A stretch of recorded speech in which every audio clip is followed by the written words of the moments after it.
এ যেন সিনেমার গল্প নয়, বরং সিনেমা হলের স্ক্রিন দখলের যুদ্ধ।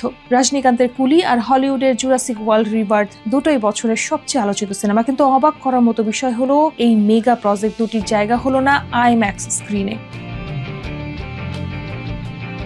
4 জুলাই মুক্তি পাচ্ছে জুরাসিক ওয়ার্ল্ড রিবার্থ। বিশাল ভিজুয়াল অভিজ্ঞতার জন্য বানানো এই ছবি থেকে অনেকটাই কেটে গেল সেই অভিজ্ঞতা আইম্যাক্স স্ক্রিন না পাওয়ায়। কারণ তখন চলছে F1 দ্য মুভি এর একচেটিয়া 2 সপ্তাহের চুক্তি, আর এরপর 11 জুলাই থেকে শুরু সুপারম্যানের স্ক্রিন দখল। অন্যদিকে রজনীকান্ত অভিনীত কুলি, যে ছবিটি পুরোপুরি বানানো হয়েছে আইম্যাক্স ফরম্যাটে, ভারতের একটিও আইম্যাক্স স্ক্রিনে দেখানো হবে না, কারণ ইয়াশ রাজ ফিল্ম আগেই 15 আগস্ট মুক্তি পাওয়া ওয়ার 2 এর জন্য সব স্ক্রিন বুক করে রেখেছে। ফলে কোটি কোটি টাকার বিক্রি হওয়া কুলির তেলেগু ও ওভারসিজ রাইটস থাকা সত্ত্বেও ছবিটি প্রিমিয়াম অভিজ্ঞতা তো পেলই না, বরং বক্স অফিসেও বড় ধাক্কা খাওয়ার আশঙ্কা। এই ঘটনা অবশ্য নতুন নয়। আদিপুরুষ, ET3, এমনকি ইন্টারস্টেলারের রিলিজও হয়েছে এই একচেটিয়া চুক্তির শিকার।